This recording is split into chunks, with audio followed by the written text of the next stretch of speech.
Here's a wonderful thing I read this morning about Jnana Yoga and Bhakti Yoga, the path of knowledge and the path of devotion. And, of course, Ramakrishna was both, really.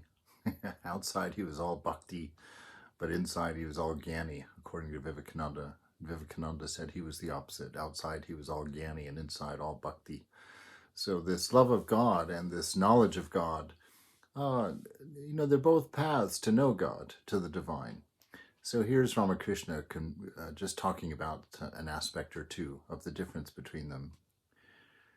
He said, as Radha advanced toward Krishna, she could smell more and more the sweet fragrance of his body. The nearer you approach to God, the more you feel his love. As the river approaches the ocean, it increasingly feels the flow of the tides. The Jnani, the practitioner of knowledge, experiences God consciousness within himself. It is like the upper Ganges, flowing in only one direction. To him, the whole universe is illusory, like a dream. He is always established in the reality of the self. But with the lover of God, the case is different. His feeling does not flow in only one direction. He feels both the ebb tide and the flood tide of divine emotion. He laughs and weeps and dances and sings in the ecstasy of God. The lover of God likes to sport with him.